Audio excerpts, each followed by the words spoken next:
CM ಆದಮೇಲೆ ವಿಜಯ್ ಅವರ ಬೇಡಿಕೆ ಹೆಚ್ಚಾಗ್ತಾ ಇದೆ ಅನ್ನುವ ಮಾತು ಕೇಳಿ ಬರ್ತಾ ಇದೆ. ಸೊ ಹೌದು, ನಿಜವಾಗಿಯೂ. ಯಾಕಂದರೆ ಸಿಎಂ ಆದ ನಂತರ ವಿಜಯ್ ಅವರಿಗೆ ಇದ್ದಂತಹ ಬೇಡಿಕೆ ಆಗಿರ್ಬೋದು, ಜನಮನ್ನಣೆ ಏನು ಸಿಗ್ತಾ ಇದೆ ಅವರಿಗೆ, ಅಥವಾ ಅವರಿಗಿದ್ದಂತಹ ಹೆಸರೇನಿದೆ ಇನ್ನೂ ಪಾಪ್ಯುಲರ್ ಆಗ್ತಾ ಇದೆ. ಸೊ ಸಿಎಂ ಅನ್ನೋ ಒಂದು ಪಟ್ಟ ಸಿಕ್ಕಿದೆ. ಸೊ ಈ ಪಟ್ಟಾಭಿಷೇಕ ಸಂದರ್ಭದಲ್ಲಿ ತ್ರಿಷಾ ಅವರು ಕೂಡ ಇದ್ರು. ಸೊ ಇದರ ಬಗ್ಗೆ ಸಾಕಷ್ಟು ಮಾತುಗಳು ಕೂಡ ಬರ್ತಾ ಇತ್ತು.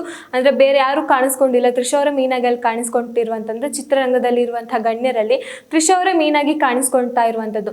ಸೊ ಈಗ ಸಿಎಂ ಆದ್ಮೇಲೆ ವಿಜಯ್ ಅವರಿಗೆ ಬೇಡಿಕೆ ಯಾಕೆ ಹೆಚ್ಚಾಗ್ತಾ ಇದೆ ಅಂತ ನೋಡೋದಾದ್ರೆ, ಜನನಾಯಕನ್ ಸಿನಿಮಾ ಏನಿದೆ ಇದಕ್ಕೆ ಸಾಕಷ್ಟು ಜನ ಕಾಯ್ತಾ ಇದ್ರು. ಸಾಕಷ್ಟು ಜನ ಅವರ ಅಭಿಮಾನಿಗಳು ತುಂಬಾ ವರ್ಷಗಳಿಂದನೇ ಇದಕ್ಕೆ ಕಾಯ್ತಾ ಇದ್ದಾರೆ ಅಂತ ಹೇಳ್ಬೋದು. ಯಾಕಂದ್ರೆ ಅವರ ಒಂದು ಚಿತ್ರ, ಕೊನೆಯ ಚಿತ್ರ ಅಂತ ಹೇಳಿದ್ಮೇಲೆ ಸಾಕಷ್ಟು ಒಂದು ನೆಗೆಟಿವ್ ಆಗಿ ಆಗಿರ್ಬೋದು, ಅಥವಾ ಸಾಕಷ್ಟು ಒಂದು ಅಡೆತಡೆಗಳು ಬಂದಿರೋದನ್ನ ನಾವು ಕೂಡ ನೋಡಿದೀವಿ.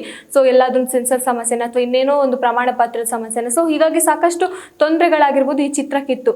ಆದ್ರೆ ಇದೀಗ ಒಂಥರ ಅವರು ಸಿಎಂ ಆದ್ಮೇಲೆ ಈ ಒಂದು ಚಿತ್ರಕ್ಕೆ ಇನ್ನೇನು ರಿಲೀಸ್ ಆಗಬಹುದು ಅನ್ನೋ ಒಂದು ಕುತೂಹಲ ಮೂಡಿದೆ. ಯಾಕಂದ್ರೆ ಈ ಹಿಂದೆ ಅಮೆಜಾನ್ ಪ್ಲಾಟ್ಫಾರ್ಮ್ ಏನಿದೆ 120 ಕೋಟಿಗೆ ಈ ಸಿನಿಮಾವನ್ನ ಖರೀದಿಸುವಂತ ಯೋಜನೆಯನ್ನ ಮಾಡಿತ್ತು. ಆದ್ರೆ ಈಗ ಬೇರೆ ಪ್ಲಾಟ್ಫಾರ್ಮ್ಗಳಲ್ಲಿ ಕೇಳಕ್ ಹೋದ್ರೆ 150 ಕೋಟಿಗೆ ಬೇಡಿಕೆಯನ್ನ ಇಟ್ಟಿದ್ದಾರೆ. ಸೊ ಹಾಗಾಗಿ ಇದು ಒಂದು ವೇಳೆ ಅವರು ಸಿಎಂ ಆಗಿರೋ ಪ್ರಭಾವನ ಅನ್ನುವಂಥದ್ದು ಪ್ರಶ್ನೆ ಕೂಡ ಎದುರಾಗ್ತಾ ಇರುವಂತದ್ದು.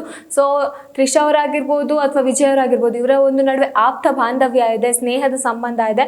ಬಟ್ ಜನಗಳು ಅದಕ್ಕೆ ಬೇರೆ ರೀತಿಯ ಬಣ್ಣ ಹಚ್ತಾ ಇದ್ದಾರೆ. ಆದ್ರೆ ಅವರ ನಡುವೆ ಏನಿದೆ ಅನ್ನೋದು ನಮ್ಗೆ ಗೊತ್ತಿಲ್ಲ. ಬಟ್ ಜನಗಳು ನೋಡೋ ರೀತಿಯಲ್ಲಿ ಇದು ಮಾಡಿದಾದ್ರೆ ಅದು ಅವರ ಒಂದು ಪರ್ಸ್ಪೆಕ್ಟಿವ್ ಅಲ್ಲಿ ಅವರು ಯೋಚನೆ ಮಾಡುವಂಥದ್ದು. ಅವರ ಅಭಿಮಾನಿಗಳಿಗೂ ಕೂಡ ಅಷ್ಟೇ, ಇವರಿಬ್ರು ಮದುವೆ ಆಗಿದ್ರೆ ಚೆನ್ನಾಗಿರುತ್ತೆ, ಇವರಿಬ್ರನ್ನ ನಾವು ಮದುವೆ ಆದ್ಮೇಲೆ ನೋಡ್ಬೇಕು, ಇವರಿಬ್ರು ಗಂಡ ಹೆಂಡತಿ ಆಗ್ಬೇಕು ಅನ್ನುವಂಥದ್ದು ಸಾಕಷ್ಟು ಅವರ ಅಭಿಮಾನಿಗಳು ಕೂಡ ಬೇಡಿಕೆ ಆಗಿರುವಂಥದ್ದು.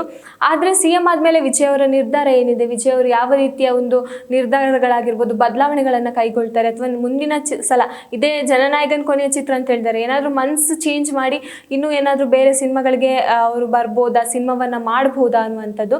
ಸೊ ಇವಾಗ ವಿಜಯ್ ಅವರಿಗೆ ಜನಬಲ ಆಗಿರ್ಬೋದು, ಹಣಬಲ ಆಗಿರ್ಬೋದು ಜಾಸ್ತಿ ಇದೆ.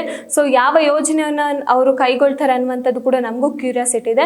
ಇನ್ನು ನಿನ್ನೆ ನಡೆದಂತಹ ತ್ರಿಷಾ ಅವರು ಸಿನಿಮಾದ ಥಿಯೇಟರ್ ಇಂದ ಹೊರ ಬಂದ ಮೇಲೆ ಕಾರಲ್ಲಿ ಕೂತಿರ್ತಾರೆ.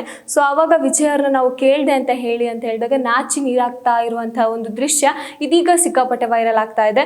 ಸೊ ಹಾಗಾದ್ರೆ ತ್ರಿಷಾ ಅವ್ರಿಗೆ ನಿಜವಾಗಿಯೂ ವಿಜಯ್ ಅವ್ರ ಮೇಲೆ ಮನ್ಸಿದ್ಯಾ, ವಿಜಯ್ ಅವ್ರನ್ನ ನಿಜವಾಗ್ಲೂ ಅವ್ರು ಇಷ್ಟಪಡ್ತಾ ಇದ್ದಾರ ಅನ್ನುವಂಥ ಕಮೆಂಟ್ಗಳು ಕೆಳಗಡೆ ಮೂಡಿ ಬರ್ತಾ ಇರುವಂಥದ್ದು. ಸೊ ಹಾಗಾಗಿ ತ್ರಿಷಾ ಅವರ ಆ ಒಂದು ನಾಚಿಕೆಯ ಸ್ವಭಾವ ಆಗಿರ್ಬೋದು, ಅವರು ನಾಚಿ ನೀರಾಗಿರುವಂಥ ದೃಶ್ಯಗಳಾಗಿರ್ಬೋದು ಅಭಿಮಾನಿಗಳಿಗೆ ಸ್ವಲ್ಪ ಕುತೂಹಲವನ್ನ ಮೂಡಿಸಿದೆ. ಅದಾದ್ಮೇಲೆ ಅವರ ಹೆಸರನ್ನ ಕೂಗಿದಾಗ ಅವರು ಕೈ ಬೀಸಿ ಜನರತ್ತ ಮುಖ ಮಾಡಿ ನಗುಮುಖದಿಂದ ಅವರಿಗೆ ಹಾರೈಸ್ತಾರೆ, ನಗುಮುಖದಿಂದ ವಿಶ್ ಕೂಡ ಮಾಡ್ತಾರೆ. ಆದ್ರೆ ಅದಕ್ಕಿಂತ ಮುಂಚಿತವಾಗಿ ವಿಜಯ್ ಅವರ ಹೆಸರನ್ನ ಹೇಳಿದಾಗ ನಾಚಿ ನೀರಾಗಿ ಮುಖವನ್ನ ಕೆಳಗಡೆ ಮಾಡ್ಕೊಂಡಿರೋ ವಿಡಿಯೋ ಇದೀಗ ಸಿಕ್ಕಾಪಟ್ಟೆ ಎಲ್ಲರ ಮೊಬೈಲ್ ಅಲ್ಲಿ ಇದೀಗ ಓಡ್ತಾನೆ ಇರ್ಬೋದು. ಯಾವಾಗ್ಲೂ ನಾವು ವಿಜಯ್ ಅವರಾಗಿರ್ಬೋದು ಅಥವಾ ತ್ರಿಷಾ ಅವರ ವಿಡಿಯೋ ಬಂದಾಗ ಈಗ ಇದೇ ಸಿಗ್ತಾ ಇರುವಂಥದ್ದು, ಅವರು ನಾಚಿ ನೀರಾಗಿರುವಂಥದ್ದು. ಸೊ ಹಾಗಾಗಿ ಎಲ್ಲೋ ಒಂದ್ ಕಡೆ ಜನಗಳಿಗೆ ಈ ತರ ಗೊಂದಲ ಮೂಡೋದಕ್ಕೂ ಅವರು ಈ ತರ ನಡ್ಕೊಳ್ತಿರುವುದಕ್ಕೂ ಎಲ್ಲೋ ಒಂದ್ ಕಡೆ ಲಿಂಕ್ ಆಗ್ತಾ ಇದೆ ಅಂತಾನೆ ಹೇಳ್ಬೋದು. ಇನ್ನು ಜನನಾಯಕನ್ ಚಿತ್ರಕ್ಕೆ ಹೆಚ್ಚಿನ ಬೇಡಿಕೆ ಸಿಗ್ತಾ ಇದೆ. ಹಿಂದಿನ ಇದ್ರಲ್ಲಿ ನೋಡ್ತಿದ್ದಬೇಕಾದ್ರೆ ಸೆನ್ಸಾರ್ ಸಮಸ್ಯೆ ಆಗಿರ್ಬೋದು, ಅಥವಾ ಈ ಸೆನ್ಸಾರ್ ಸಮಸ್ಯೆ ಅಲ್ಲದಿದ್ರು ಕೂಡ ಈ ಸಿನಿಮಾಗಳ ಕೆಲವೊಂದು ಗ್ಲಿಮ್ಸ್ಗಳಾಗಿರ್ಬೋದು ಎಲ್ಲೆಲ್ಲೋ ಪ್ಲಾಟ್ಫಾರ್ಮ್ಗಳಲ್ಲಿ ಸಿಗ್ತಾ ಇರುವಂಥದ್ದು, ಸಿನಿಮಾದ ಅರ್ಧ ಭಾಗದಷ್ಟು ಎಲ್ಲೋ ಒಂದು ಪ್ಲಾಟ್ಫಾರ್ಮ್ ಅಲ್ಲಿ ಸಿಗ್ತಾ ಇರುವಂಥದ್ದು, ಎಷ್ಟೋ ಲಿಂಕ್ಗಳನ್ನ ಡಿಲೀಟ್ ಕೂಡ ಮಾಡಿಸಿದ್ದಾರೆ. ಸೊ ನಾವೀಗ ಪೈರಸಿ ಅಂತ ಹೇಳ್ತೀವಿ, ಬಟ್ ಪೈರಸಿ ಬಿಟ್ಟು ಈ ಸಿನಿಮಾದಿಂದ ಸೆನ್ಸರ್ ಆಗದೇನೆ ಈ ಸಿನಿಮಾ ಇಷ್ಟೊಂದು ಪ್ಲಾಟ್ಫಾರ್ಮ್ಗಳಲ್ಲಿ ಕೆಲವೊಂದು ಕ್ಲಿಪ್ಸ್ಗಳು ಸಿಗ್ತಾ ಇದೆ ಅಂದಮೇಲೆ ಯಾವ ರೀತಿಯಲ್ಲಿ ಇದು ಶೇರ್ ಆಗ್ತಾ ಇದೆ, ಎಷ್ಟು ಲಿಂಕ್ಗಳು ಯಾವ ರೀತಿಯಲ್ಲಿ ಹೇಗೆಲ್ಲ ಶೇರ್ ಆಗ್ತಾ ಇದೆ ಅನ್ನುವಂಥದ್ದು ಕೂಡ ಅವರ ನಿರ್ಮಾಪಕರಿಗಾಗಿರೋದು ಇದೆಲ್ಲ ಗೊಂದಲದ ವಿಷಯಗಳೇ. ಸೊ ಅದರ ನಡುವೆ ಇದೀಗ ಆ ಒಂದು ಜಂಜಾರದಲ್ಲಿ ವಿಜಯ್ ಅವರು ಸಿಎಂ ಆಗಿದ್ದಾರೆ. ಸಿಎಂ ಆದ್ಮೇಲೆ ಇನ್ನಷ್ಟು ಹೆಚ್ಚಿನ ಬೇಡಿಕೆಗಳು ಸಿಗ್ತಾ ಇದೆ, ಹೆಚ್ಚಿನ ಆಫರ್ಸ್ ಕೂಡ ಬರ್ತಾ ಇದೆ. ಸೊ ವಿಜಯ್ ಅವರು ಯಾವ ಬದಲಾವಣೆಯನ್ನು ಕೈಗೆತ್ಕೊಳ್ತಾರೆ ಅನ್ನುವಂಥದ್ದು ನಾವು ನೋಡೋಕೆ ಕಾಯ್ತಾ ಇದ್ದೀವಿ. ಸೊ ವಿಜಯ್ ಅವರ ಸಿನಿಮಾ ರಂಗದಲ್ಲಿ ಅವರು ಜರ್ನಿಯನ್ನ ಇನ್ನು ಕಂಟಿನ್ಯೂ ಮಾಡಲ್ಲ ಅಂತ ಹೇಳಿದ್ದಾರೆ. ಆದ್ರೆ ರಾಜಕೀಯ ಜೀವನದಲ್ಲಿ ಏನೆಲ್ಲ ಬದಲಾವಣೆಗಳನ್ನು ಅವರು ಇನ್ನು ಮುಂದೆ ತರಬಹುದು ಅನ್ನೋದನ್ನ ನಾವು ಕೂಡ ಕಾದು ನೋಡ್ಬೇಕಾಗುತ್ತೆ.